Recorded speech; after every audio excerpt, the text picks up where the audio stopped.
Buenos días. Buenos días. ¿Cómo durmieron? Más o menos. Entonces no se me vayan a dormir en la clase, ¿eh? Ok, pues vamos a hacer una oración para empezar el estudio. Señor, te queremos agradecer por este día que tú nos permites reunirnos. Gracias, Señor, porque dispusiste nuestro corazón a asistir al estudio. Te pedimos, Señor, lo bendigas en nuestra mente y corazón. Te suplicamos, Señor, porque tu Santo Espíritu sea quien nos edifique. Gracias te damos, pedimos también tu bendición para la clase de los niños y para el mensaje del mediodía. Gracias en los méritos y en el nombre de Cristo Jesús te lo pedimos y por él te damos las gracias. Amén. Amén. Muy bien, hoy comenzamos estudio nuevo, flamante, 0 millas de paquete. Se llama Clases de Gobierno de la Iglesia. ¿Sí? Y no me quiero adelantar, estamos basados en Hechos 14, 21 al 23, que dice: y después de anunciar el Evangelio a aquella ciudad y de hacer muchos discípulos, volvieron a Listra, a Iconio y a Antioquía, confirmando los ánimos de los discípulos, exhortándoles a que permaneciesen en la fe y diciéndoles: es necesario que a través de muchas tribulaciones entremos en el reino de Dios. Y constituyeron ancianos en cada iglesia, y habiendo orado con ayunos, los encomendaron al Señor, en quien habían creído. Y fíjense que estos versículos nos dan varias pistas respecto de la iglesia primitiva. Dice: y después de anunciar el Evangelio, o sea, esto es los apóstoles, específicamente Pablito, regresaron a Listra a confirmar los ánimos de los discípulos. ¿Por qué?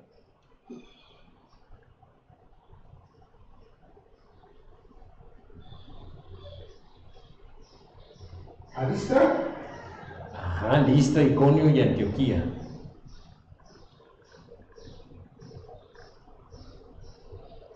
Pues porque el que se hacía cristiano en aquel entonces automáticamente era rechazado, era expulsado de la sinagoga, ¿sí? Era rechazado por el pueblo y prácticamente lo hacían un paria de la ciudad, ¿sí? Y eso, ¿cómo se sentirían ustedes si me los mandaran a vivir allá al pie de la Peña de Bernal, sin que nadie les hable? Pues nos sentiríamos mal, ¿verdad? Entonces, sabiendo que eso podía estar pasando en el ánimo de los nuevos discípulos, entonces fue que regresaron para animarlos. O sea, ellos tenían un seguimiento de los nuevos creyentes. Dice: y diciéndoles: es necesario que a través de muchas tribulaciones entremos en el reino de Dios. ¿Eso era para esos creyentes o para todos los creyentes? Para todos. ¿Para todos? Yo digo que era para ellos por la situación que estaban viviendo, la persecución que había. Sí, específicamente para aquellos, pero parcialmente también para nosotros. ¿Por qué? Porque hay familias en las cuales alguien llega y les dice: recibí a Cristo como mi Salvador. Ya te cambiaste de religión, ya no respetaste lo que te enseñaron tus padres, eres un traidor, y te aplican la ley del hielo. Esto no lo hacen en todas las familias, pero en algunas sí. Hay algunas mamás que dicen: te prefiero borracho y drogadicto a que dejes de ser católico. ¡Órale! Eso es muy pesado. Bueno, eso, como sea, hace que las personas pues se sientan mal, se depriman. Entonces es un mandato para nosotros de tener cuidado de los nuevos creyentes cuando reciban persecución de parte de sus familiares y amigos. Dice, y constituyeron ancianos en cada iglesia. ¿Eso a qué le suena? A líderes. A líderes, ¿a qué más? Pastores. ¿A qué más?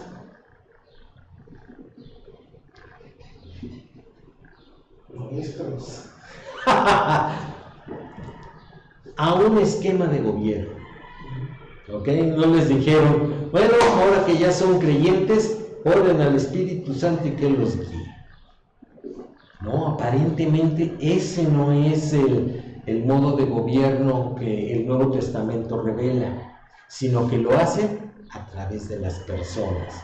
Específicamente aquí son los ancianos, ¿ok?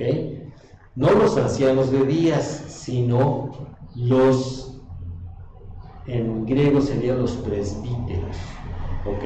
Tiene cierto nivel espiritual. Qué bueno, ejercen el gobierno, porque ¿qué nivel espiritual podían tener estos nuevos creyentes? Bueno, en ese momento, pues no muy. Todos eran chamacos, Todos. Más, tomando en cuenta, bueno, más adelante, pues eso. No, en ese momento. Okay. ¿Cuál es la diferencia de un chamaco, bueno, de un inmaduro que pasa a formar parte del gobierno en aquel entonces y ahora? Porque ahora nos dicen que no sea un óbito. ¿Y por qué en aquel entonces sí? Porque no tenían toda la instrucción que Dios iba a mandar a través de su palabra para. Sería al contrario, ¿no? ¿Tenían toda la instrucción? Sí, o sea, era que un apóstol se plantara en una iglesia nueva y hasta que no acabara, y no era el caso. Llegaban, predicaban el evangelio, ganaban a los creyentes, se establecían ancianos y se iban, y la dejaban solita. ¿Cuál era la diferencia?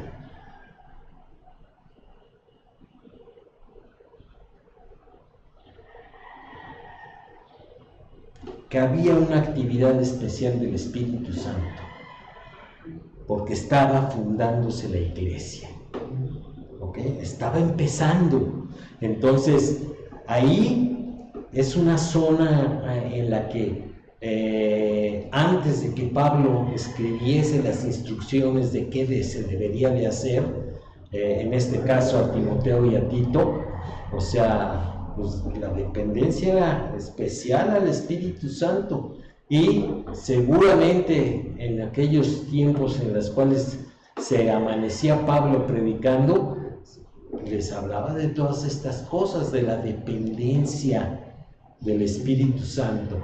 Y el Espíritu Santo tenía cuidado. ¿Por qué? Porque al final de cuentas era el Espíritu Santo el que decía, apártenme a estos. O sea, era una intervención directa, ¿sí? Y ahorita, al presente, pues ya se hace un ordenamiento humano de los pastores o de los diáconos, en donde vienen y dicen, a ver muchacho, híncate, y le ponen las manos y ya son pastores. Y luego, no, sí oramos. ¿Cuánto tiempo oraron? Ya es pastor. Hay veces que ni siquiera oran. O sea, es un nombramiento político. ¿Y saben qué pasa con esas iglesias? Sufren mucho posteriormente. Pero aquí este pasaje nos está diciendo de cosas de la iglesia primitiva, y más adelante en otros estudios vamos a regresar aquí. Pero, sí. Pregunta. Ajá. Hablando de eso precisamente que acabas de mencionar, de que hay grupos que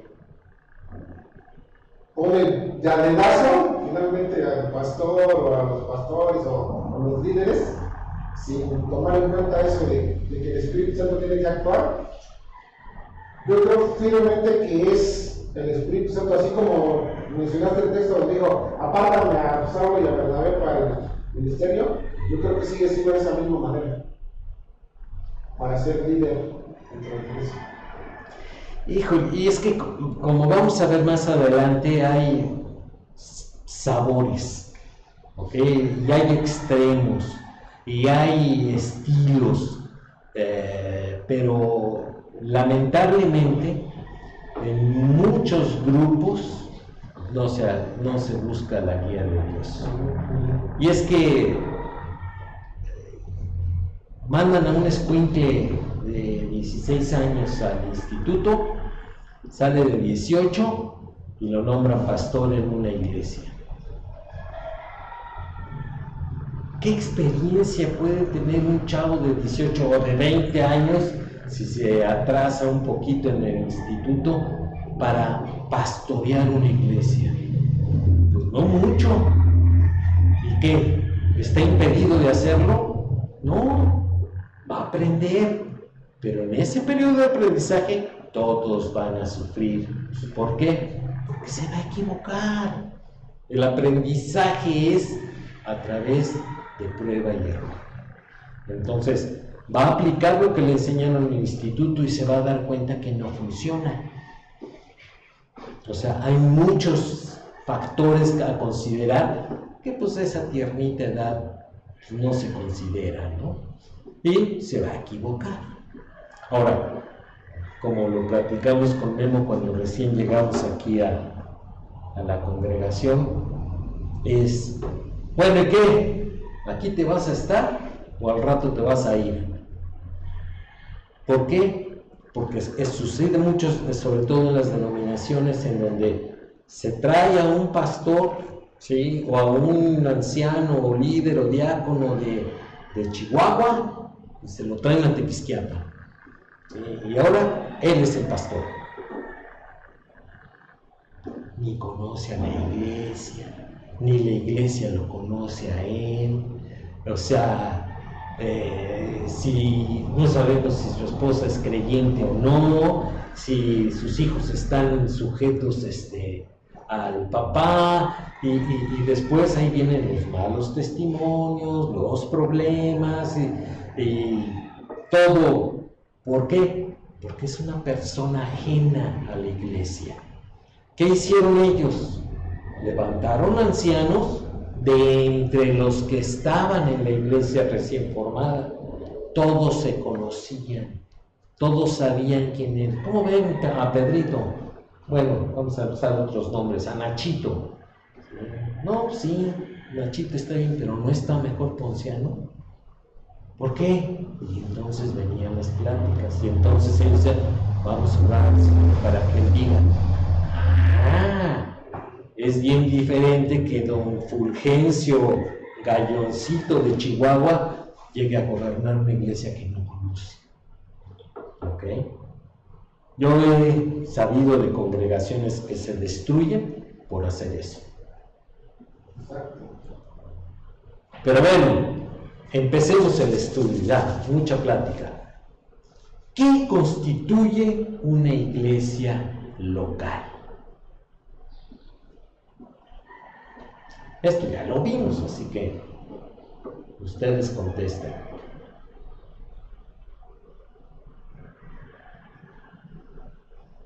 Primero pues un grupo de creyentes en Cristo. Okay.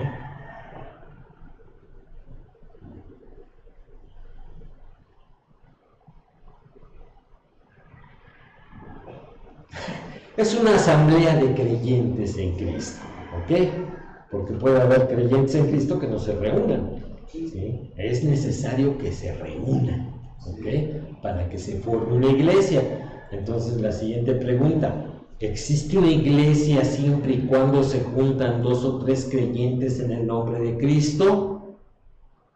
Si así fuera, entonces todo hogar cristiano también sería iglesia. ¿Y es así? No, no es así. ¿Cuánta organización se necesita para tener una iglesia local? Siguiente preguntan. Algunos dicen que cuanta menos, mejor, mientras que otros optan por una organización desarrollada. Esto es con estructuras jerárquicas, o sea, varios en un mismo nivel, todo con normas y procedimientos, o sea, y otros, no, lo menos es mejor. ¿Qué es lo mejor? Intermedio. ¿Intermedio? ¿Qué tan intermedio? Eso es lo que vamos a ver. El Nuevo Testamento no contiene una definición formal de la iglesia local. Sin embargo, sí describe las características normales de una asamblea local. Basándonos en estas características, podemos formular una definición de la iglesia local. ¿Qué son las características normales?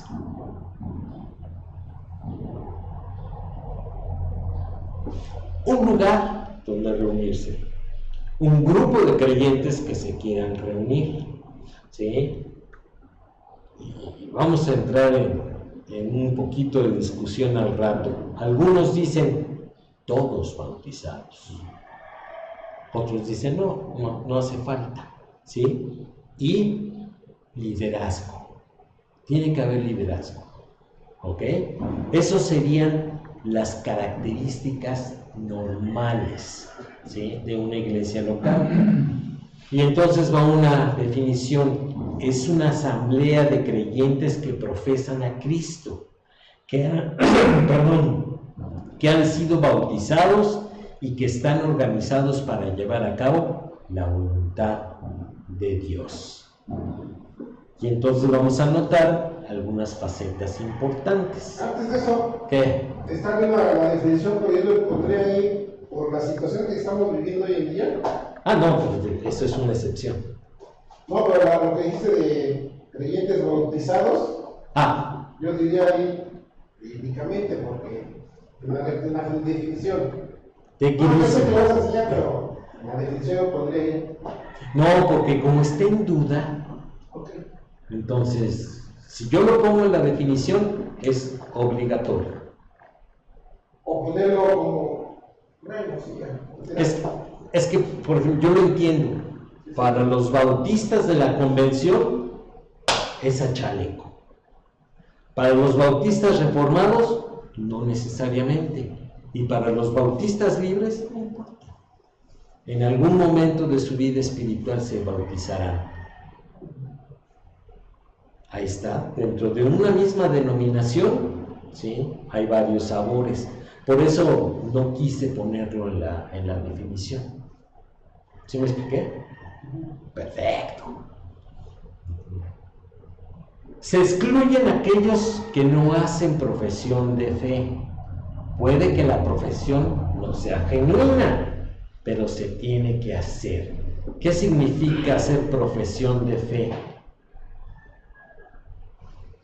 Cuando una persona se humilla delante de Dios y le pide perdón a Dios por sus pecados y le acerca hacia como si hubiera salvado su vida. Bueno, es más técnica tu definición, pero así fácil sería hacer una declaración pública, o sea, que más de uno te oiga, que crees en Jesucristo como tu Salvador. Eso es una profesión de fe, es profesar. ¿Ok? Entonces, no se considera como iglesia a aquellos que son simpatizantes, amigos, parientes de los creyentes. O sea, vienen a la congregación porque hay pastel, ¿verdad? Sí, hay pasteles, el cumpleaños de alguien. Sí, pero eso no significa que son parte de la iglesia, ¿ok? O personas que vienen y ¿es usted creyente? ¿Y eso qué es? Sí, creo. O sea, no saben, no pueden explicar si son cristianos o no son cristianos. Y otros que dicen, ¿y es creyente tu tío? pues hizo una profesión de fe hace como 20 años, pero no hemos visto que dé fruto. No, casi seguro no es creyente, ahora sí. Los hijos que van a la iglesia, pero que... Que son de los que yo he oído que dicen, es que ella nació cristiano. Ay, joder, ¿y esos cuáles son? No existen esos. Tiene el requisito. No, tiene que haber una profesión pública de fe. Sí. Nuevamente, aquí es diferentes sabores en cada una de las iglesias, ¿sí? Para que quede bien firme que es una profesión pública, es pásele al frente.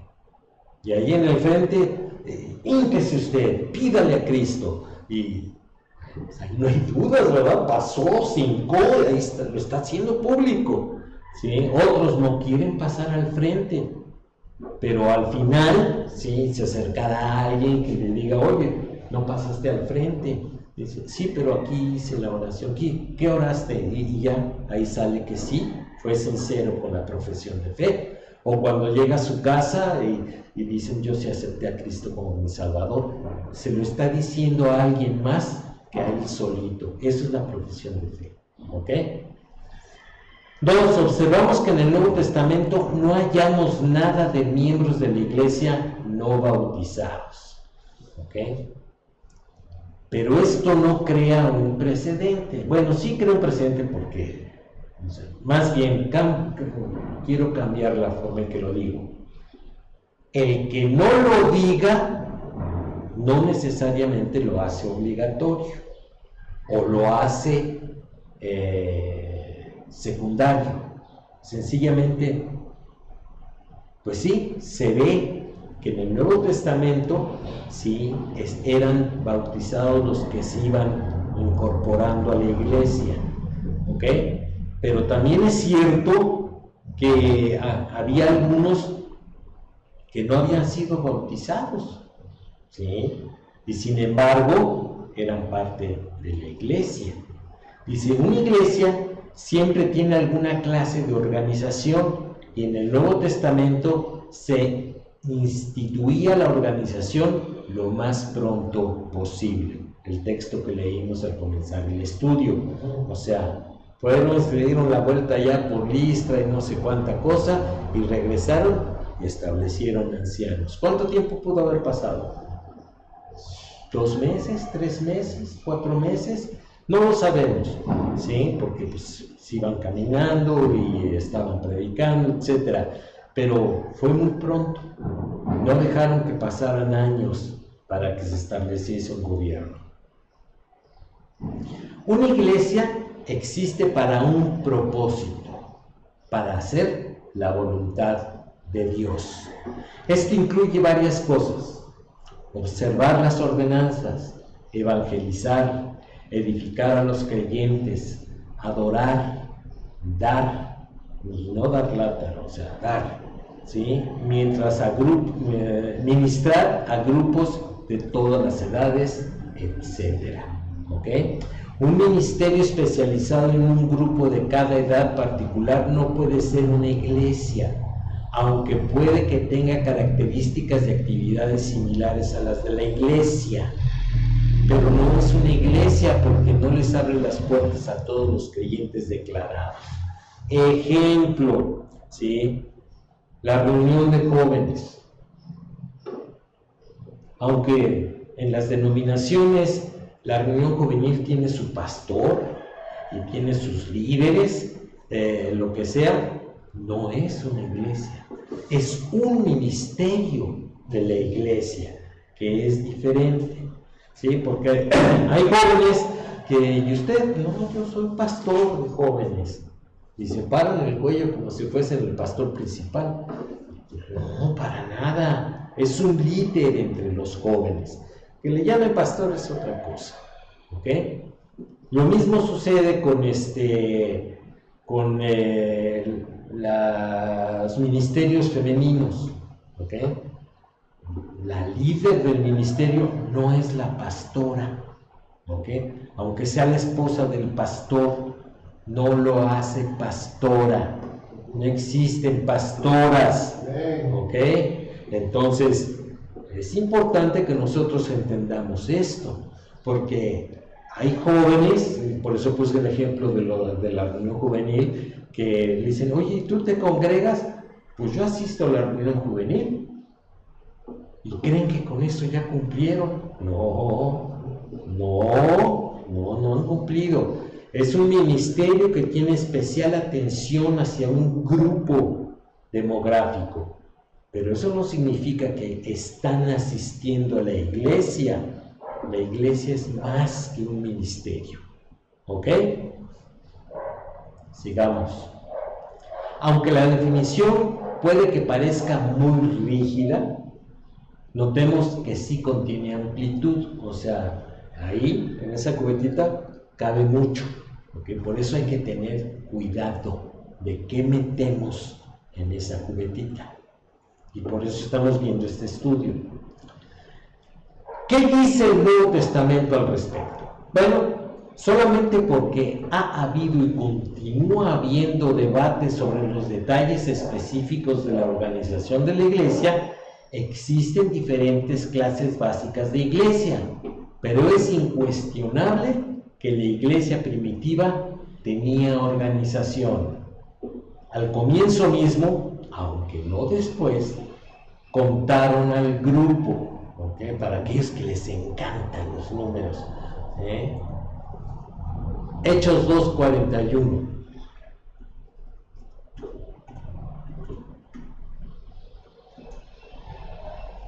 Así que los que recibieron su palabra fueron bautizados y se añadieron aquel día como 3,000 personas.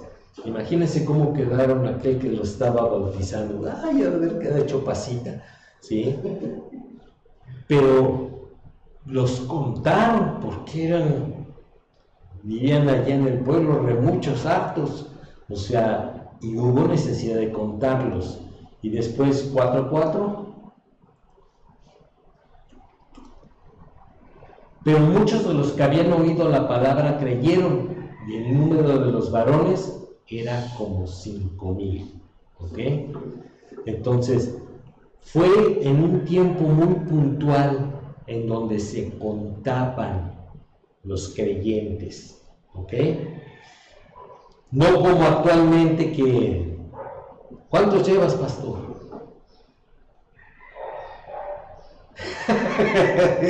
Así le preguntan a Memo, que él está aquí como misionero y pastor, y cuando va allá a Pachuca le dice, ¿cuántos llevas? Como si fuesen así las marquitas en la pistola, ¿verdad? Cada vez que va cayendo uno pone su marquita.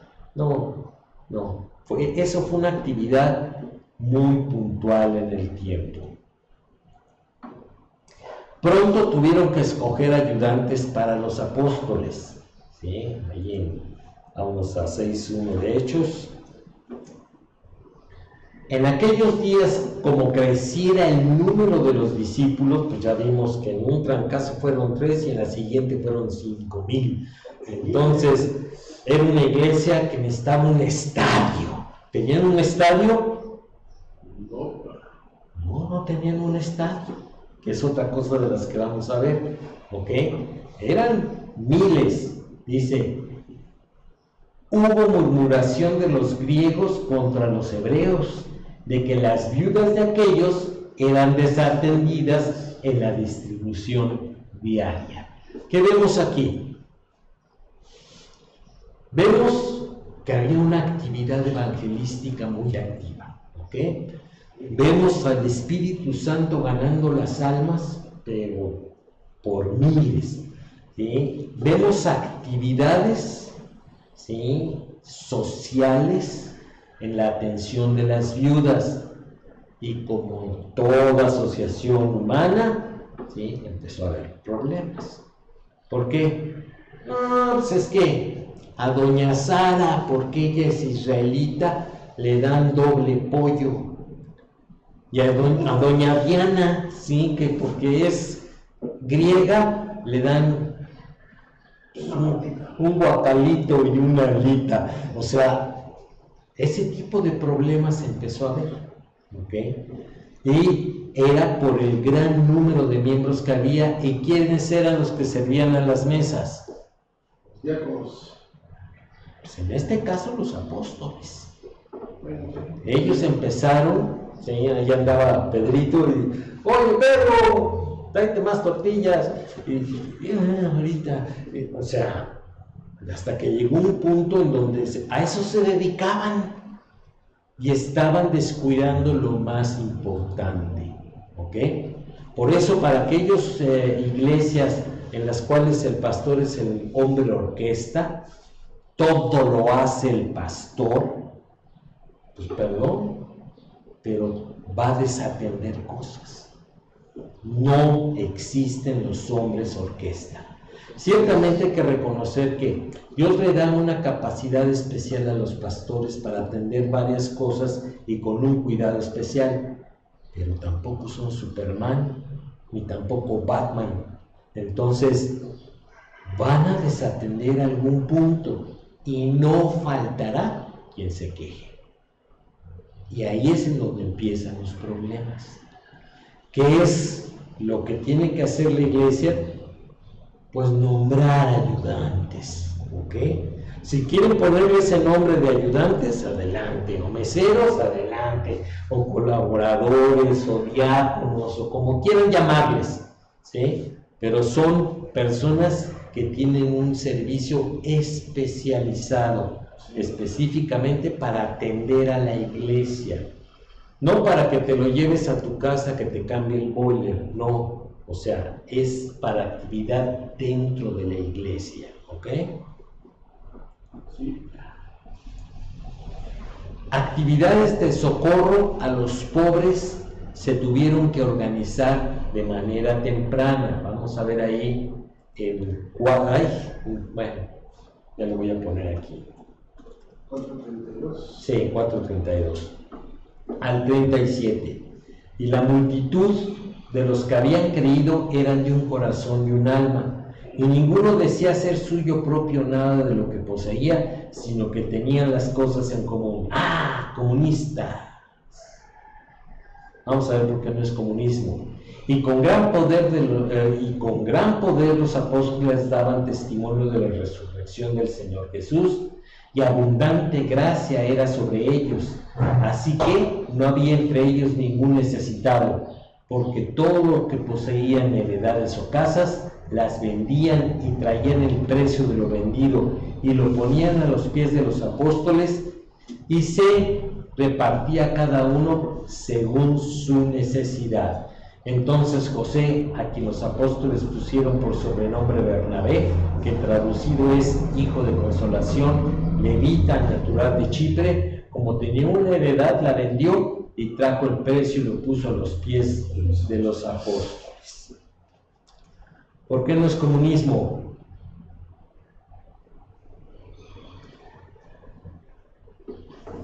Porque no todos hacían lo que hizo Bernabé. Pero aquí dice que tenían heredades y casas y las vendían.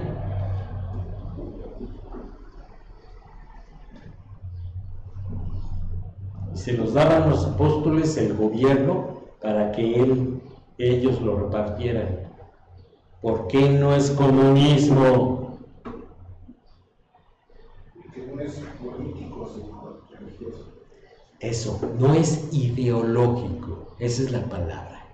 No es ideológico, que después redundaría en un movimiento político, pero de entrada, o sea, el comunismo es una ideología, ¿ok?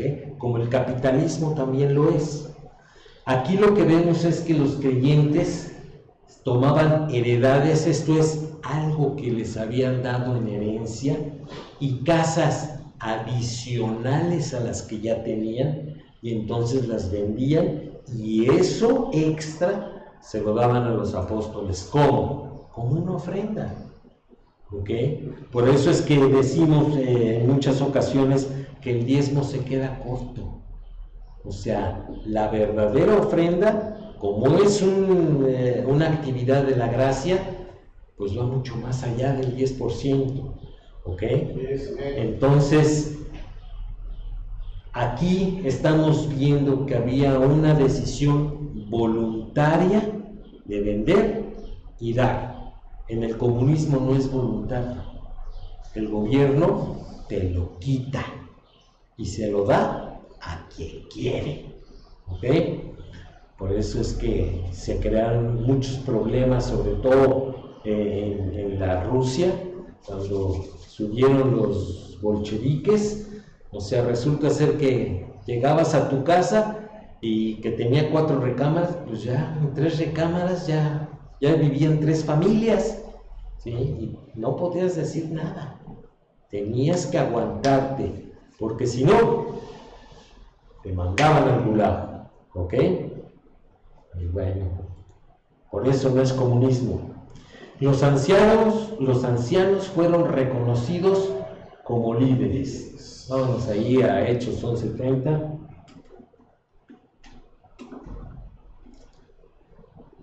Lo cual en efecto hicieron, enviándolo a los ancianos por mano de Bernabé y de Saulo. ¿Ok? Así fue como se llamó a los líderes en aquel entonces. En su recorrido de regreso del primer viaje misionero de Pablo, él ordenó ancianos en las iglesias recién establecidas. Ya lo vimos ahí en el 14:23, que es nuestro versículo clave, ¿sí? Ahora vamos a ver lo que es el gobierno mínimo, que es uno de los tipos o clases de gobierno que hay en la iglesia. ¿Cuáles son las características de este punto de vista? Generalmente aquellos grupos que tratan de mantener la organización a un mínimo son dirigidos por un reducido número de ancianos. Y aquí hablamos de uno a algunos cuantos. Enfatizan el ejercicio de los dones espirituales por todos los miembros. ¿Por qué? Porque entonces no depende solamente del líder, sino de todos. ¿Okay? Enfatizan el concepto de la membresía, esto es, eres miembro de la iglesia si te has bautizado, si estás ejerciendo tu don, ¿sí? Y la membresía es, fírmale, máster, y como ya firmaste, ya te amolaste, y eres miembro de esta iglesia. Y no te puedes cambiar de iglesia si no renuncias a la membresía de la anterior. Entonces, la membresía la toman como un contrato, ¿ok?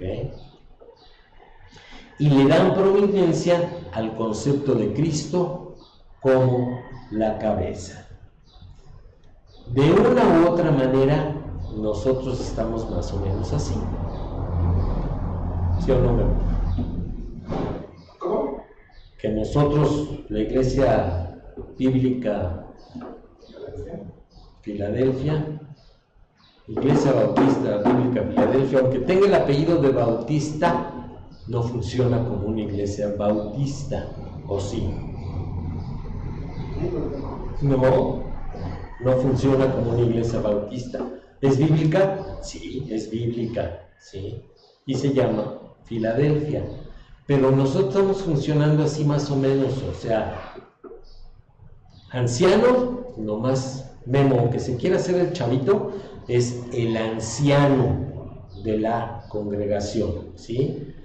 O sea, ya nos compartió y nos hizo examen respecto de los dones espirituales y a cada rato nos está diciendo, y luego ya están practicando el don, y luego, ¿qué están haciendo? Se están haciendo guajes y nomás oyes que algunos se empiezan a chiflar por ahí atrás, ¿verdad? Dice, aquí no es el caso, aquí no enfatizamos el concepto de membresía, ¿ok? Dice, a mí Memo no me ha hecho firmar nada. ¿O nos vas a hacer firmar algo? No sé. Sí, porque donde estaba antes, sí, ahí me hicieron firmar. Sí. Y ahí está todavía mi papelito, ahí en los archivos de allá. Pero ya no soy miembro de esa iglesia. Dice, y le dan prominencia al concepto de Cristo como la cabeza. Eso sí es así. Cristo es la cabeza. ¿Ok? Hay algunas observaciones al respecto. Tales grupos, obviamente, no carecen de organización. Por ejemplo, ellos practican más la disciplina de la iglesia que algunos grupos muy altamente organizados, y eso requiere actividad organizada, ¿ok? En los grupos que están altamente organizados, o sea, es un proceso la disciplina. Y primero, o sea, hay que presentar una queja por escrito al líder del grupo, y el líder del grupo presenta un informe al líder del ministerio. El líder del ministerio se tiene que esperar a que la mesa de diáconos se reúna, en donde presenta el caso. Resulta ser que el joven que cometió el pecado ya hasta bigotes tiene, ya es muy complejo, y en la práctica no se practica la disciplina, porque al final de cuentas quienes deciden, en este caso sería el grupo de ancianos, si lo subiere, o la mesa de diáconos, o el pastor, y para ese entonces, ok, le vamos a llamar la atención, pero eso no es disciplina bíblica, ¿ok? Y en cambio, cuando el gobierno es mínimo, o sea, pero la queja llega inmediatamente al líder, y el líder toma decisiones de inmediato. No se puede hacer a un lado. Que el líder se haga de la vista gorda porque no quiere aplicar la disciplina, ese es otro cantar. ¿Ok? Se inclinan hacia un sistema de gobierno centralizado, aunque probablemente con aún menos participación de la congregación en el proceso de hacer decisiones. Esto es, la congregación no participa en las decisiones. Las decisiones las toma él o los líderes, y es su pura responsabilidad. Y eso la iglesia lo sabe. Que no falta quien diga, no, yo quiero participar, ¿por qué no me dejan participar? Inmediatamente lo edifican y le dicen, no, chamaco, siéntate. Y se sienta, ¿ok? ¿Por qué? Porque ahí es un gobierno más bien central. Un solo ministro usualmente no es parte de la estructura. Ahí está Hechos 14:23, pero no es así. Gobierno mínimo, o sea, conozco un montón de iglesias en donde tienen gobiernos mínimos y nomás hay pastor, ¿sí? Específicamente en el caso de México, costó mucho trabajo para que el pastor aceptara el gobierno plural. Muchos años. Aunque había líderes, o sea, eran eso, líderes, pero no tenían participación en las decisiones, más que una participación limitada. O sea, a final de cuentas, quien tomaba la decisión y quien decidía cómo, cuándo, dónde se gastaba todo, era el pastor. Pero ya después esto cambió, y entonces sí, ya hubo pluralidad de ancianos y todo funcionó mejor. Sí, señor. Cuando hablas de eso, es que hay dos aspectos, o sea, yo he vivido los dos. Donde el gobierno ha sido totalmente plural y es un pleiteo, y donde solamente el pastor y los líderes son los que toman las decisiones. Para mí, lo más sano es esto. A ver, pero, ahí estás hablando de dos cosas, de gobierno y de tipo de iglesia. Porque aquellas que son congregacionales, ¿sí?, pues cada creyente vota por tomar la decisión, y ahí es donde se arma la cena de la olla de grillos, ¿ok? Pero la verdad es que la Biblia dice, en multitud de consejeros hay sabiduría, ¿ok? No dice así literalmente, pero eso es lo que se entiende. Cuando una sola persona toma las decisiones, pues tiene que haber una dependencia muy alta de la guía del Espíritu Santo, y su comunión con el Señor debe de ser, pero bastante sana, ¿ok? Pero tenemos que reconocer que en la práctica eso no pasa. Los pastores también pecan, los pastores también se equivocan. Entonces, para eso necesitan consejo de otros pastores o de creyentes maduros, dependientes de la gracia del Espíritu Santo y del Señor, para darle consejo al pastor. O sea, si el pastor le pide consejo a doña Gurrumina, que se congrega cada vez que hay pastel, pues, o sea, no tiene sentido, ¿ok? Entonces, cuando es una iglesia congregacional, pues entonces la congregación pide participación. Pero si queda claro que es un gobierno centralizado, cuando llega un creyente nuevo a la congregación y se le explica eso, pues ya sabe que así es. Quiere tomar parte en las decisiones, pues que se apure y que se haga anciano, que tome parte en las decisiones, y si no, que busque una iglesia congregacional.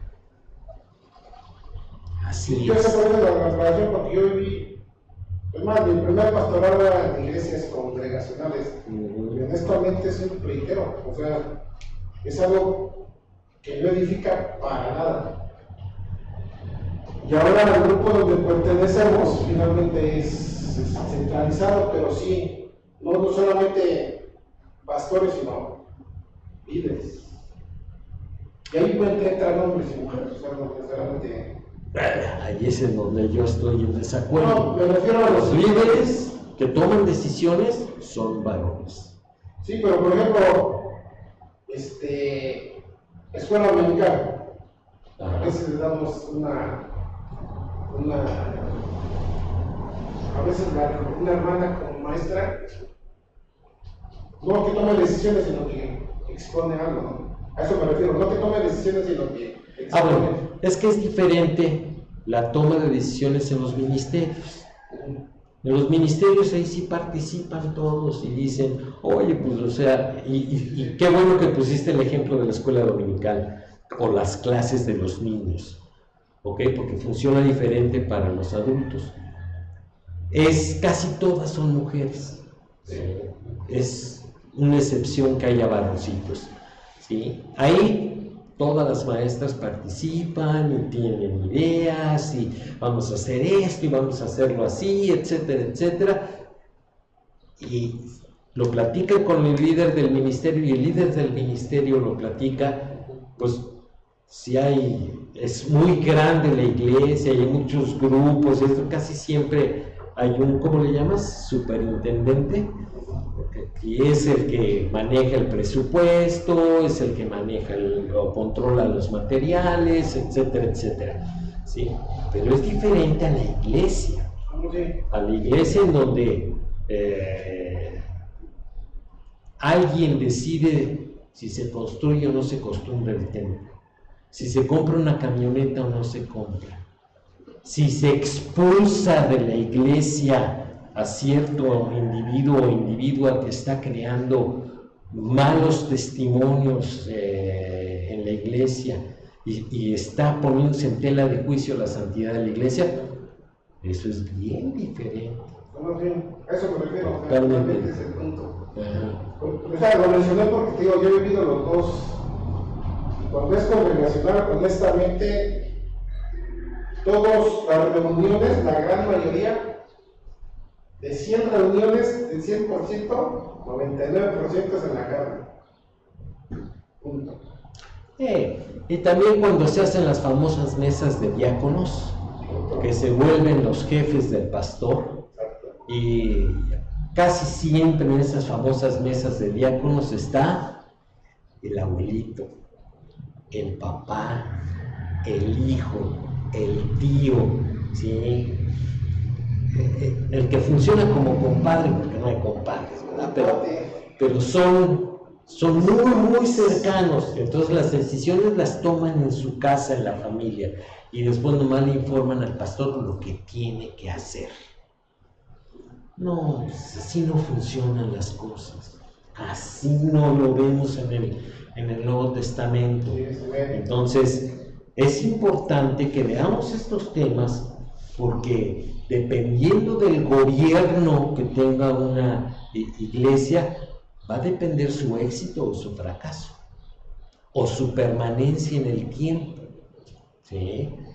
Y también va a depender de cuántos problemas tiene la congregación, ¿sí? Porque si tienes tiranos, pues no falta gente que se queje. Y si tienes de esos pastores que tienen el corazoncito de pollo, pues entonces la iglesia va a controlar al pastor. ¿Y quién sufre? ¿El pastor? Sí, sufre el pastor, sí, porque tiene la bota de la iglesia aquí, y sufre la iglesia porque no lo dejan trabajar. ¿Ok? Y sufre Cristo porque Él está edificando su iglesia, y cuando ocurren esas cosas en la iglesia no avanza. ¿Ok? Yo me iba a reventar todavía el gobierno nacional, pero ya no va a dar tiempo. Entonces ya lo veremos la siguiente vez. ¿Dudas? ¿Quejas? Sale, pues vamos a... ¡Ay! Sí, diga. Un comentario nada más. Sí. Yo cuando dice la palabra de Dios que instituyas ancianos, habla en plural, ¿no? Ajá. También pastores, ¿no? Yo creo que sí debe de haber, por ejemplo, pastor principal, pastor de jóvenes, pastor de infantil, pero que sean pastores, no que sea, como tú mencionabas hace un momento, un joven que está dirigiendo. No, yo para mí sería más correcto que un joven o un matrimonio que se preparó sea el pastor o líder de los jóvenes. Ok, es un estilo o un sabor al respecto. Yo en lo personal prefiero que haya un pastor, que haya múltiples ancianos y que haya líderes de ministerios, porque así no hay puestos, todos se llaman igual, todos, o sea, no tienen que estar diciendo, es que mi ministerio es más importante que el tuyo, o sea, no, o sea, y usted es pastor de jóvenes y entonces el señor que está allá arriba ya sé qué, o sea, crea un poquito de confusión, ¿sí? Pero cuando queda claro, ¿sí?, que hay un responsable de todo lo que ocurre en la congregación, ¿sí?, colaboradores que lo ayudan y que pueden ser pastores en entrenamiento, ¿sí? Cuando estaba en una misión, ¿a quién mandas? ¿A don Paquito o al que está fungiendo como anciano? Claro, el que está fungiendo como anciano ya tiene la experiencia, ya ha participado en la toma de decisiones, ya nadie le cuenta, ¿ok? Esto es cierto que en la misión puede ocurrir muchas cosas, ¿no? Pero ya va entrenadito. Hago la aclaración, o sea, no pienso de esa manera para delegar la responsabilidad en cuanto directa con cuanto a Dios, ¿eh? O sea, yo como pastor, si un día llegamos a tener un grupo de jóvenes, tengo un pastor de jóvenes, yo soy responsable directo del pastor de jóvenes, los jóvenes y de los niños. O sea, me refiero a no como pastor estoy delegando mi responsabilidad delante de Dios. Porque el que lleva la responsabilidad directa es el servilleta. Y estoy seguro de que lo tienes bien claro, pero quién sabe si los demás lo tengan claro. O sea, es tu responsabilidad de dedicar a la iglesia de lo que significa lo que tú estás pensando, ¿ok? Porque a lo mejor tú dices, no, delante de Dios, pues esto es así, y sí, pues, o sea, al final de cuentas los nombres es lo de menos, ¿verdad? Pero los indoctos, tú porque no tienes esposa, pero para en muchas iglesias la esposa del pastor es la pastora, y eso no existe. La esposa del pastor es la esposa del pastor, es una hermana, ¿sí?, que está casada con el pastor, pero que es igual que todas las demás. No tiene más autoridad, ni menos autoridad, no tiene dones, no se saca de la manga los conejos, o sea, es una hermana. Pero hay iglesias en donde no, es la pastora, y la pastora lo dijo. Y las esposas del pastor, la esposa del pastor y las esposas de los líderes creen que tienen una autoridad sobre la iglesia porque son las esposas de los ancianos. Y eso no es así, así no se ve. Ejemplo, el buen Pedrito. ¿Cómo se llama la esposa del apóstol Pedro? ¿Quién sabe? Y el nombre está en el Nuevo Testamento. ¿Qué significa? Que era una hermana. Sí, si nosotros pensáramos como lo piensan algunos, sería la papisa, ¿verdad? Papisa que a veces nos comemos aquí, pero... Otro ejemplo sería Jacob, que era el pastor, decirlo así, de la iglesia de Jerusalén. Ah, ok. Ni siquiera menciona a la esposa, ¿no? Así es. Sí, ni siquiera menciona que tenía esposa, ¿no? Ajá. Así es. O sea, pero estamos seguros en el caso de Pedro que él era casado, que tenía su esposa, que tenía su suegrita, ¿ok? Entonces, y no se menciona para nada. Entonces a eso me refiero cuando los indoctos, ¿sí?, piensan cosas a lo mejor de su trabajo, de su familia o de la religión de la que vienen, o sea, quién sabe, ¿verdad? Por eso hay que enseñar estas doctrinas a la iglesia, ¿ok? Sí. ¿Y las pastoras que predican? Eso está peor, dirían por ahí. O sea, el Nuevo Testamento dice bien claro: no permito que la mujer tenga dominio sobre el hombre. Y cuando una persona enseña a otra, está tomando dominio. Entonces, no es bíblico el que una mujer pase al frente y predique en donde hay hombres que lo pueden hacer. Es diferente cuando una hermana en el grupo femenino, ¿sí?, pasa al frente y les comparte una enseñanza a puras mujeres o niños. Es diferente.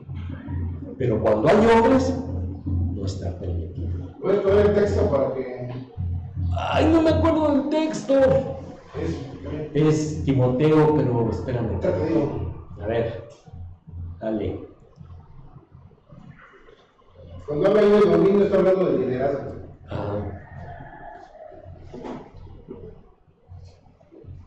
Creo que yo voy a llegar más rápido. ¿Es segunda de Timoteo o primera de Timoteo? No me acuerdo. A ver, vamos a poner aquí. No.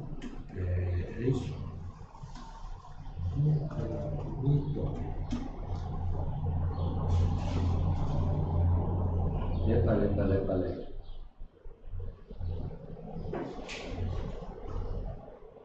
Aquí dice 1 Corintios, a ver, déjame presentarlo. 1 Corintios 14:34. Vuestras mujeres callen en las congregaciones, porque no les es permitido hablar, sino que estén sujetas, como también la ley lo dice. ¿Ok? Ese es un texto. ¿Sí?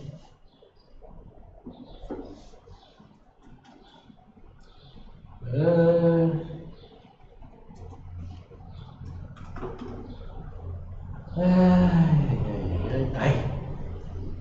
Es que se me coló un espacio por acá. Si te pones a lo mejor, no deja ver. Dice 1 Timoteo 2:12, porque no permito a la mujer enseñar ni ejercer dominio sobre el hombre, sino estar en silencio. Obviamente aquí es cuando la audiencia es mixta. Cuando son puras mujeres, no aplica, porque no está teniendo dominio, liderazgo sobre el hombre. Bueno, son niños, no son hombres, ¿sí? Por eso no aplica. ¿Sí queda claro? Ok. Muy bien, pues vamos a acabar. ¿Qué? ¿Otro? Sí, porque ya son las 12 y casi 12:05. Entonces, vamos a hacer una oración para terminar el estudio. Señor, te queremos dar muchas gracias por este tiempo que tú nos has permitido. Gracias por la libertad que tenemos para compartir nuestras ideas. Y gracias también por tu palabra, porque ella es la guía esencial para que nosotros podamos obedecer a tu palabra, a tu voluntad. Te agradecemos, Señor, por este tiempo y pedimos de tu bendición para lo que resta del día, en el nombre de Cristo Jesús. Amén. Dios les bendiga.